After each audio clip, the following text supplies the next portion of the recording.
Hey guys! This video will cover the Emporium's Pygmy Puff Animesh object as it's released in the Wizarding Fair August 7th, 2021. I've always wanted to create an interactive pet in Second Life. In Second Life, sometimes we buy an item, we use it, and we kind of move on and look for the next best thing. But when I buy pets, I always feel like it's more sentimental. So here's an Animesh pet created by both me and Albion ScriptWorks. We've worked super hard on this product, so I hope you guys like it. We have a feedback form as well, which I will link in the description down below. If you guys have time to fill that out, that'll be awesome, because we hope to keep improving this as well as make other pets in the future. When you purchase the item off our vendor, you will get it within your inventory. Find a place to res it out, or you can simply wear it. It will automatically unpack the folder for you. If you don't get the folder, simply click on the packaging again to receive a folder. In the folder, you'll get 3 items: a redelivery HUD and a Pygmy Puff control HUD. A Pygmy Puff. The redelivery HUD is for any time you break the item and you need a replacement. In the future, when we send out updates and you miss those updates, you can click on the redelivery HUD to get the latest version of this product without having to go to a terminal as well. The Pygmy Puff in the folder is one that is nameless, and you can immediately attach this to yourself and begin playing around with it. It will respond to the HUD just as well. This was more for those who have no land to res a pet and you just wanted to wear one immediately. The HUD is where all the fun stuff happens, so let's take a look at what it can do.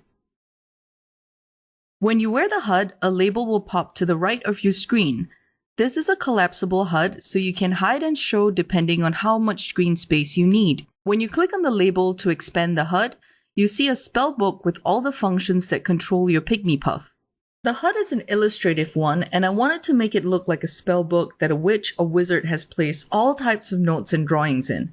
So don't bother reading the tiny words unless you are very curious to see what's hidden in there. If you find the HUD tough to read, you can resize the HUDs through the buttons to the left. L for large, M for the default medium size, and S for small. You can also resize the HUD through the build menu if you like. The button should still work perfectly. This area on the HUD reflects tips about the Pygmy Puff, and it will also show some text that will guide you through the HUD. There's a total of 4 pages to control your Pygmies: cosmetics, roleplay, animation, and settings. We'll go through each page soon enough. First things first, let's hit the Conjure button to res out a puff. Make sure you have enough space on your land. Each of these puffs are going to be 37 land impact. When you hit the Conjure button, a Pygmy Puff will be res nearby your avatar, and this is determined based off your avatar's height. We've set the default behavior of the Pygmy Puff to be non-roaming, so that means the Pygmy Puff will stay in place until you're ready to let it roam free. The next buttons right under Conjure are Affect All or Single. This just means that the function you're clicking on will either affect all the puffs that you have resed and attached, or a single, which is individual puffs. The button off to the side here is known as Evanesco, which is a vanishing spell. Using it with Affect All will erase all the puffs nearby or detach the ones you've worn. Using it on a single puff will just erase that singular puff. You can also type /7 Evanesco in local chat to vanish all the puffs 10 meters around you. Let's go through all the pages now. Cosmetics contain all the spells that are used to spiffify your pet. You can click Shave to completely shave all the fur on your Pygmy Puff. It's a harmless process, and an occasional shave will help keep your pets happy and clean. Click Regrow to regrow all the fur of your puff. Skin color allows you to change the skin texture of your puff. We've tried to make a skin color for some of the more popular skin tones in Second Life so that your puff can match your avatar. We've also taken inspiration from naked guinea pigs for some of the other textures. The next page filled with potions are fur color options for your pet. We have a secret hidden color that you might easily find if you click around the HUD.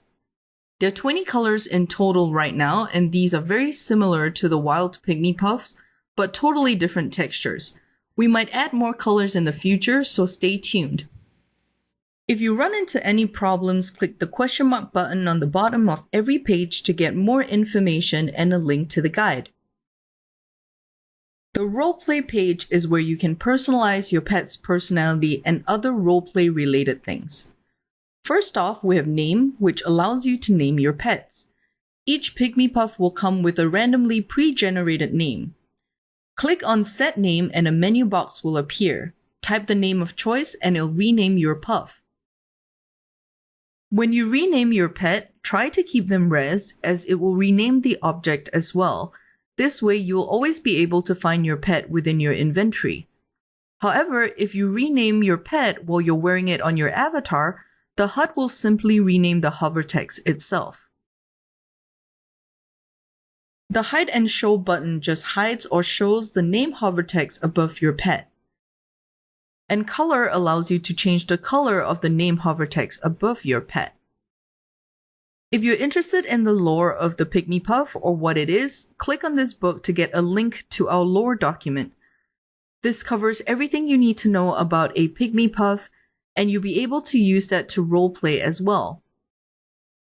This next page allows you to select the personality of your Pygmy Puff. I've renamed all the puffs on screen to reflect each personality, and we'll go through them. We have Neutral, which is a default personality, Happy, Anxious, Sleepy, and Derpy. These personalities control all the functionality of the HUD, from which animation is played, what emotes will occur on the screen, as well as the speed of walking when the puffs are ground roaming. The animation page is where we find spells that move and tame your pet. Over here you have the blink control. These control the blinking speeds of your pet. Hit close and all of them will close their eyes as if they're fast asleep.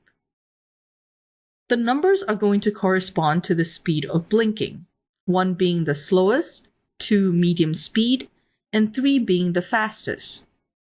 If you want to keep their eyes open at all times, simply hit Open. This section here contains poses, animation, and tricks that your puff can perform. Poses are static poses, and clicking on this will keep your puff in that position permanently. This will help when you're taking a photo and you want to hold them still. Animate are animations built within the animation override or AO of the puff. Once your puff plays this animation, it reverts back to what it was doing before, be it walking, running, or just sitting on your shoulder. Tricks are different pet tricks that we've trained this pygmy to perform. You can call, beg, paw, roll over, and backflip.